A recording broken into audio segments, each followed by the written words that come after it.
Buenos días, hermanos. Buenos días. Feliz sábado tenga cada uno de ustedes en esta mañana del día santo del Señor. Vamos, hermanos, a iniciar un nuevo trimestre. Y ahora la lección trimestral, hermanos, trae como título En el crisol con Cristo. Este es el título de la lección de este trimestre, en el crisol con Cristo. Amantísimo Padre y buen Dios que estás en los cielos. En esta mañana, Señor, confiamos, creemos que estás en nuestro medio, que has descendido, Señor, para estar aquí con tu pueblo, con los que quieren que tú lo guíes. En esta mañana, Señor, queremos que nos guíen en el estudio de la lección y que aprendamos, oh Padre Santo, las lecciones que tú quieres que aprendamos en esta mañana. Quédate con nosotros, Señor. Dirígenos, te lo rogamos en el precioso nombre de Cristo Jesús, nuestro amante Salvador. El texto, hermanos, central de la lección se encuentra en Salmos 23:3. Confío, hermanos, que hay muchos, hermanos, que pues se conocen este salmo y se lo saben de memoria. ¿Ah? Y dice: confortará mi alma, me guiará por sendas de justicia, por amor de su nombre. Antes de continuar, hermanos, yo quiero preguntar, ¿qué entienden ustedes, hermanos, por la palabra crisol? ¿Qué entendemos por crisol? ¿Qué es crisol para ustedes? La fábrica no es un horno, es un recipiente, ¿ah?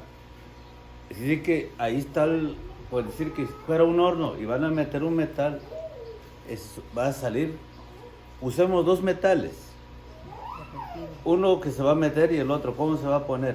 Por eso dice el crisol con Cristo.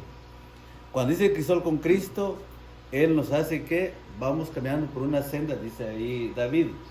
Esa senda que está trazado es para Cristo. Sabemos que aquí en el mundo entre mal existe y el bien. Entonces yo deseo que así es, ¿verdad? El crisol junto con Cristo vamos a estar la parte celestial, no con el enemigo. ¿Algún otro comentario, hermanos? ¿Qué es para nosotros un crisol? El hermano ya dio su comentario. Y es importante, hermanos, que entendamos esto porque entendiendo, pues conocemos, ¿verdad?, las realidades de las cosas. Yo, hermanos, me metí en el diccionario y crisol es un lugar preparado por el hombre para templar los metales. Hay muchos metales, nosotros sabemos que hay muchos metales, ¿sí? Y dice el diccionario que es un horno en donde se mete el metal que usted quiera meter, ya sea fierro, plata, oro, lo que sea, y pues ahí el horno lo va a derretir y usted va a tener la facultad para darle la forma que usted quiera a ese metal. ¿Sí? Entonces, es importante esto. Entonces, aquí, en esta lección, hermanos, nos habla, como ustedes vieron, hermanos, toca lo que es el Salmos, capítulo 23, del 1 al 6, pues son 6 versículos que trae este capítulo, este salmo. Sí, pero para comenzar, David dice que el Salmo 23 es uno de los mejores lugares para comenzar porque habla de una senda. Esta senda nos lleva por los altibajos de nuestra vida, más aún alguien que nos guía por una senda. Es alguien que es una guía, el pastor, el bondadoso, cariñoso. Las preguntas más importantes para nuestro viaje es para nuestro altibajo. Conocemos que el pastor, confiamos en él, en todo sin importar de dónde decide llevarnos. Por eso cuando está dibujado el Cristo, el pastor, damos un viaje. A donde vamos, Él va con nosotros. Cristo está donde quiera, donde vaya o que vayamos, Jesús está con nosotros. Confortará mi alma, me guiará por senda de justicia, por amor de su nombre, aunque ande en valle y sombra de muerte. No temerás alguno, que tú estarás conmigo, tu vara y tu callado me entenderán. Aliento, Salmos 23:3. Antes de seguir adelante, quiero pues agradecer a nuestro Dios, ¿verdad? Por interesarse por la palabra crisol. Es interesante, porque es el comienzo, el crisol del pecado, el crisol del diablo. Vamos a hablar de qué es el crisol. El crisol era una... Si yo le preguntara aquí a mi hermana, ¿en qué hizo usted sus huevitos en la mañana, hermana? ¿En un qué? En un sartén. ¿Y la carne? ¿Un bistec de carne? En un sartén. Entonces, si estamos entendiendo que era un crisol. ¿Era qué? Una vasija especial. Un recipiente, mire qué interesante. Un recipiente especial donde se colocaba el químico y la plata, porque en aquel tiempo cuando se hizo, pero en ese tiempo lo que más se derretía era la plata. Entonces, esto quiere decir que lo que nos acaba de decir, hermano, el horno era especial, hermano, como usted acaba de mencionar. Lo que dice nuestro hermano Abelito, es especial eso. ¿Cómo podemos ser, ahora cambiando la pregunta, cómo podemos nosotros ser transformados o ser purificados? A través de un crisol. ¿Y quién es el crisol para nosotros? Nosotros debemos de ser depositados para ser purificados. Qué hermoso mensaje. Gracias, hermano, por eso tan importante de buscar qué es crisol. Por eso dice el barro y el alfarero. Pues.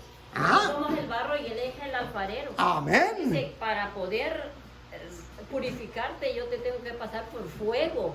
¿Sí? El barro tiene, para que quede macizo, tiene que pasar por fuego, tiene que ser quemado.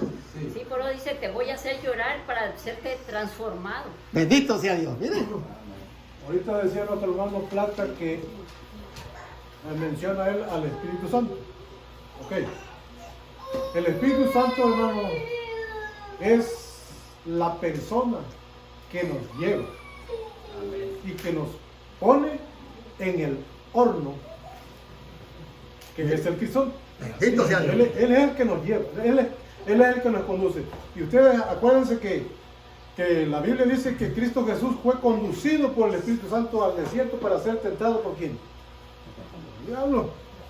Entonces, el Espíritu Santo, hermanos, juega el papel como de la persona que actúa. Ahorita decía nuestro hermano aquí, que haciendo la pregunta aquí sencillita a nuestro hermano, ¿en qué fríen los huevos?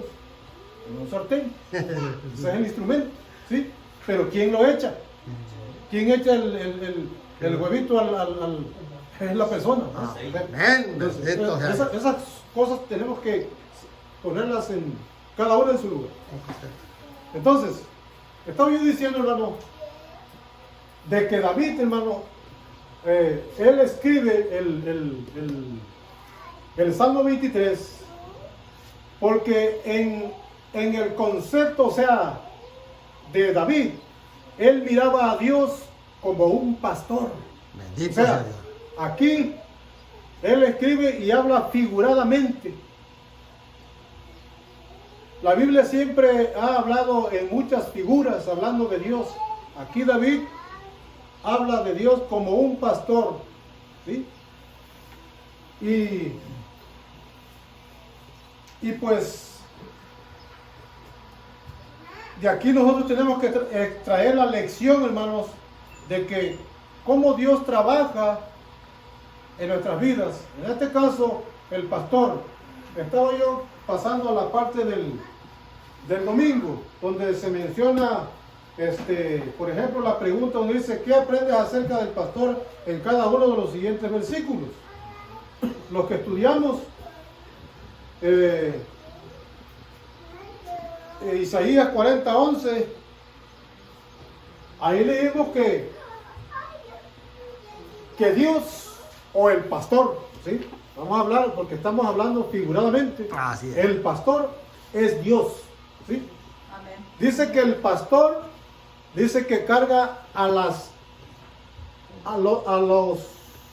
cachorritos, tiernitos. Dice que los carga en sus brazos. Así dice. Y que a las ovejas que están recién paridas, que las atiende con qué? Con mucho cuidado. ¿Para qué? Para que no para que no se enfermen, para que puedan atender bien a sus cachorros, ¿verdad?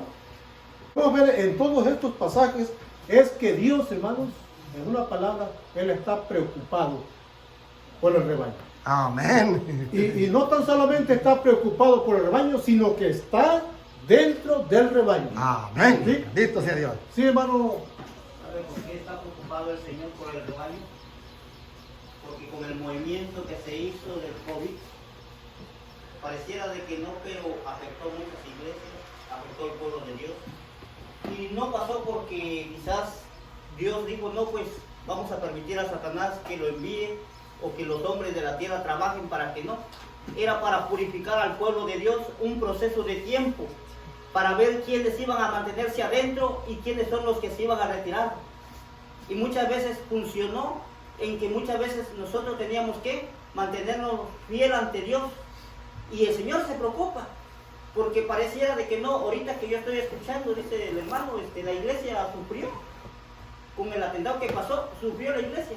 Pero era necesario que pasara. Era necesario que pase todo esto. ¿Por qué? Porque muchas veces nosotros, si no nos pasa nada, nosotros somos felices. Nos gusta llevar, una vida tranquila. Pero el Señor se preocupa, porque Él quiere conocernos realmente cómo estamos viviendo en esta tierra. Entonces, es como el profeta Jeremías cuando le dijo, mira, ve y dile al alfarero, y mira cómo es que transforma el barro, lo vuelve a quebrar y lo vuelve a hacer. ¿Acaso yo no puedo hacer lo mismo con mi pueblo? Dios se preocupa por su pueblo, pero ahora la pregunta es de nosotros, hermano Juan, ¿nosotros nos estamos preocupando por Dios? ¿Por hacer lo que Dios quiere? Gracias. Eso es importante, hermano. Claro.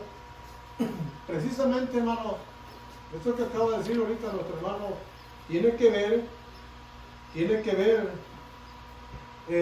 con nuestra vida.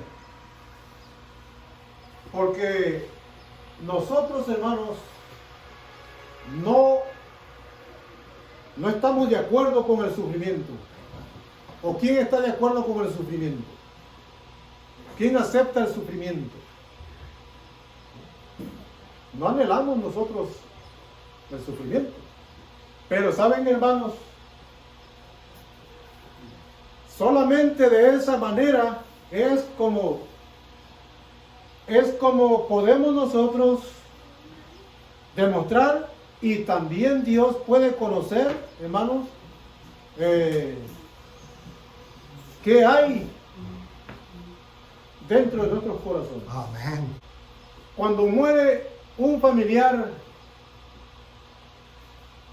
por ahí se escuchan las voces que dicen, pero Dios mío, ¿por qué a él? ¿Por qué no me quitaste mejor a mí? ¿Por qué a él? O sea, eso da a entender de que la persona no está aceptando ese sufrimiento, no lo está aceptando, pero que de alguna manera, bueno, pues lo acepto, pero no acepto que me lo hayas quitado a él, mejor me hubieras quitado a mí. Pero de alguna manera es una pena y no la aceptamos. Entonces, esto, hermano, viene a ocasionar que en algún momento, cuando estamos pasando por el sufrimiento, decimos, bueno, si Dios no se preocupa por mis problemas y permite que pasen todas estas cosas, yo no quiero nada con Dios. ¿Será que ese es el propósito, en este caso, del crisol de Dios al permitir estas cosas? ¿Será ese el propósito, que nosotros nos alejemos? ¿O será que Él quiere que le conozcamos más y nos afiancemos más en la fe, en la confianza hacia Él. Pero saben, hermano, en estos casos, yo creo, la respuesta sería que Dios quiere que nos afiancemos más, que confiemos más en Él, sí, pero también, hermano, se corre el riesgo, o sea, Dios corre el riesgo de que nosotros nos alejemos. Eso pasa. Por eso la parte del domingo dice, el título dice un viaje, dice un guía para el viaje, un guía para el viaje. ¿Cuántos han viajado al sur? He viajado muchas veces al sur, voy cada año. Cada 2 años voy al sur, a mi tierra. ¿Y quién es el guía? Jesús. Jesús. Amén. Nosotros cuando nos vamos a montar el autobús, mucha gente está con sus maletas. ¿Han visto? Yo voy a viajar en mi maleta, nada más lo que es mi esposa. Vamos a pedir a Dios nuestra oración. Nos juntamos, los chapanecos se juntan un grupito ahí, están orando por su viaje. Y vi que allá está otro grupito. Y me pregunta, Señor, ¿ya oramos por viaje? Ya, Señor, yo también, soy cristiano. Nos vamos, ¿qué? Confiar en la mano de nuestro Dios. Y pues dice aquí, un guía para el viaje. Amén. Es nuestro pastor. ¿Y quién es el pastor? Es Cristo. Y dice más abajo, lo subrayé, tantito lo dice, pero a medida que envejecemos, la vida se vuelve más difícil, dice, y complicada. Nuestra visión de Dios a menudo cambia. Dios nos cambia, por supuesto. Nuestro guía es nuestro Dios, es nuestro Cristo. Para terminar, dice acá, dice, nos guía por senda. Alguien es más que una guía, es el pastor bondadoso, cariñoso. Las preguntas más importantes para nuestro viaje, para nuestro altibajo, son: conocemos al pastor, confiamos en todo. Es importante donde decide llevarnos. Así que Cristo nos quiere llevarnos donde quiere que vayamos. Amén. Hace un momento, hermano, decía yo que Dios se preocupa por las ovejas, o sea, por su rebaño, por la iglesia, se preocupa, pero también Dios está en medio de ellos. O sea, Dios no está ajeno. Por eso en la parte de abajo, de la parte del domingo, ahora volvamos a Salmo. ¿Qué hace el pastor para cuidar sus ovejas? Bueno, el hermano Abel ya mencionó algo, el hermano Plata mencionó algo también, y lo volvemos a repetir. Dios, hermanos, ¿qué es lo que hace? Dios está con su pueblo, no está alejado, no lo deja, no lo abandona. Ahí está, en medio de ellos, ahí está. ¿Sí? ¿Qué otra cosa hace? Pues se preocupa. Amén. Y atiende las necesidades de la vida del ser humano. Y tenemos que entender que desde que el pecado, hermanos, entró a este mundo, el sufrimiento vino a la existencia. Y el Señor no nos ha abandonado. En medio del dolor, en medio del sufrimiento, ahí está Él. Amén. Lo que deberíamos preguntarnos nosotros, hermanos, es: ¿por qué está pasando esto? ¿O qué es lo que el Señor quiere de mí?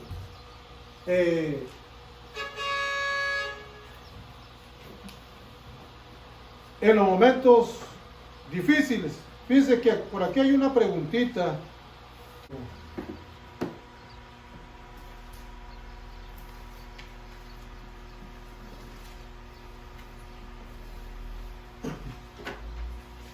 La cosa es que la pregunta que hace ahí, hermano, es que si somos más fieles cuando no tenemos problemas, o somos más fieles cuando tenemos problemas. Esa pregunta está aquí, nada más que no me acuerdo.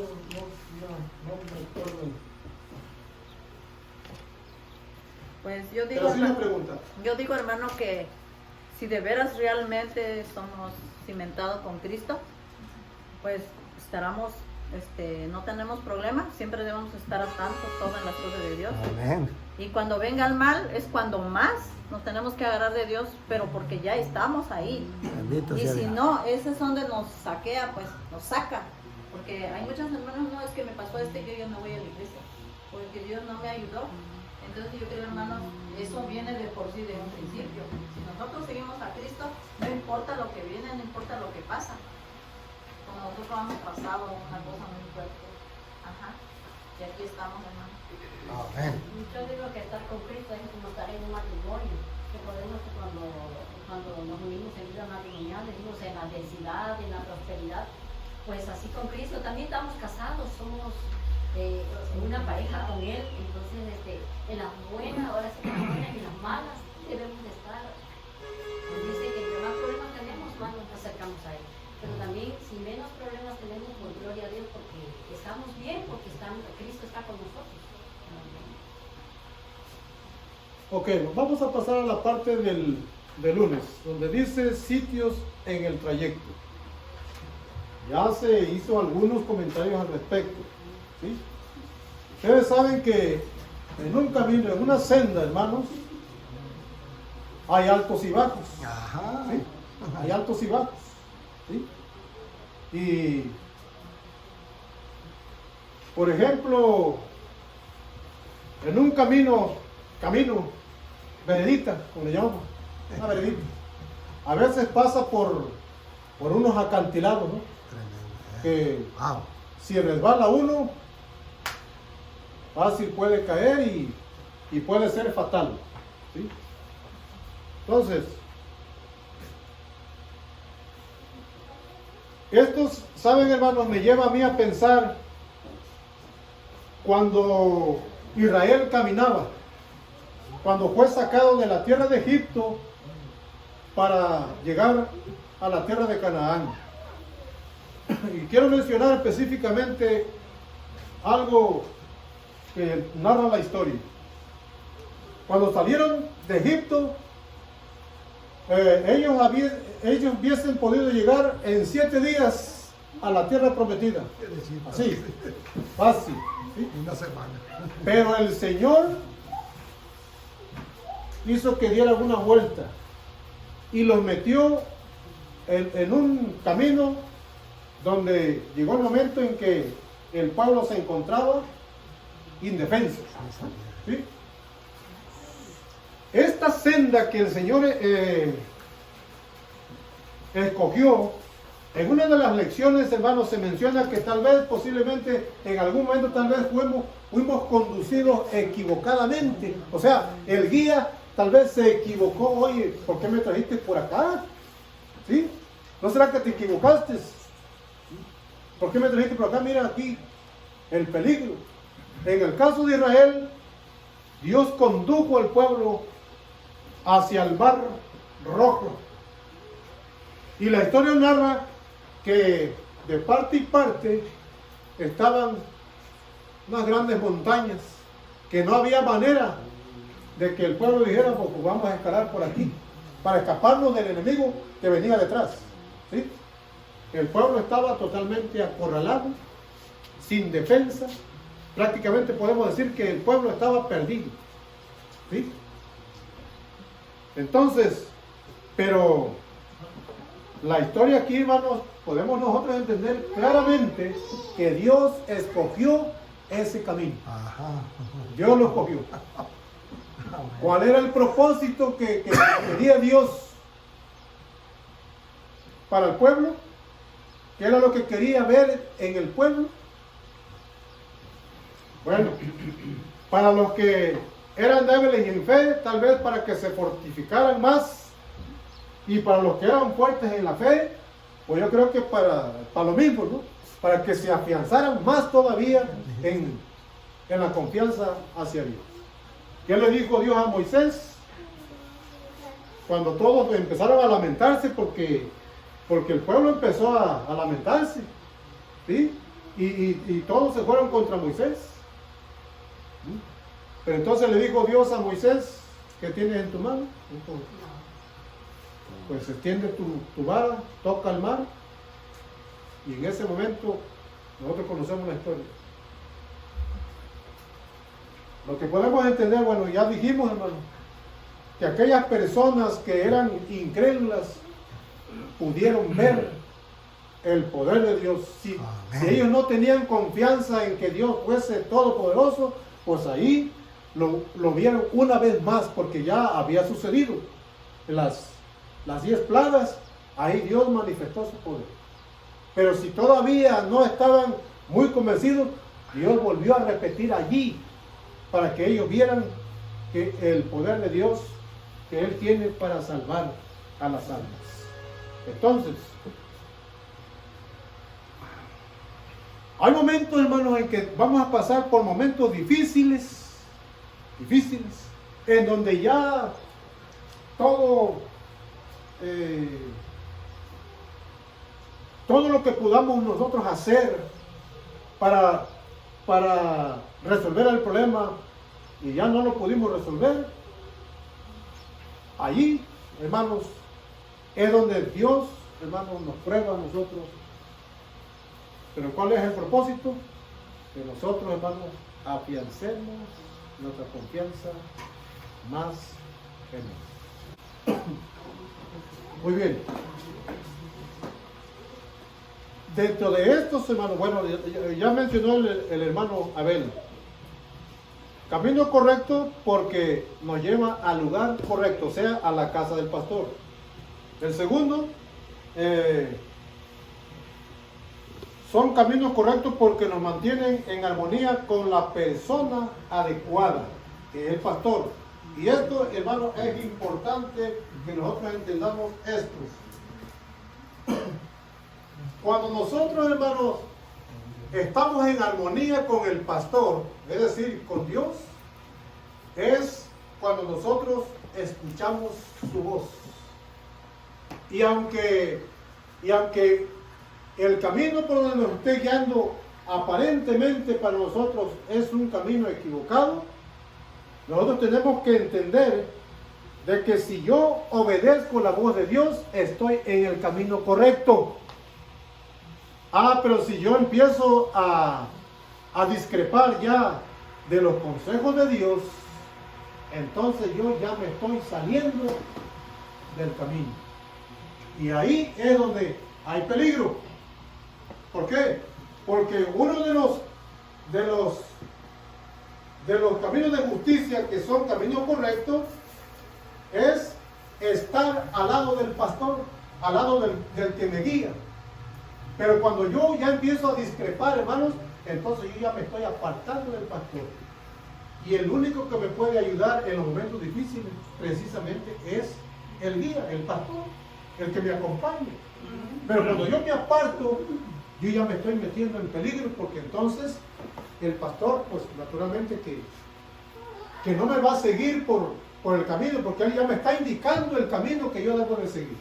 Entonces, si yo me aparto, ciertamente, la Biblia dice que el pastor deja las 99 y va a buscar la que se perdió, ciertamente, pero si nosotros escuchásemos la voz del pastor, no sucedería eso. ¿Se dan cuenta? Amén. Entonces, Pero yo entiendo también así, hermano. Entonces, si vamos a una vuelta, vamos también en lugar peligro. Por eso también tenemos mucho peligro, hermano. sí, Pero si nosotros andamos con Cristo, pues para Él no había peligro. Sí. Solo para nosotros. Miramos que había peligro. sí, porque aquí hay cuatro definiciones de este asunto que tienen que ver pero como el guía es el pastor o es Dios, entonces, si es Dios, entonces los caminos por los que Él me va guiando son caminos correctos, aunque yo los vea como que no estoy de acuerdo ¿sí? Como que no estoy de acuerdo con Dios. Pero si yo confío en Dios, entonces yo voy a aceptar lo que el Señor me indique. Porque si hacemos lo contrario, entonces yo me estoy apartando ya del pastor. Me estoy apartando del guía. Y ahí es donde realmente corro peligro. Ahí sí corro peligro. Porque mientras yo camino por donde Él me indica, Él va a ser mi protector, Él va a ser mi cuidador, Él va a ser mi ayudador. Amén. Cielos, Te damos gracias, oh Padre Santo, en este momento porque nos has permitido terminar el repaso de la lección. Te rogamos, oh Padre, que tú le des la paz, le des la perseverancia y también los medios para resolver la situación que sea. En el nombre de Cristo Jesús, Amén. rogamos estas cosas. Amén.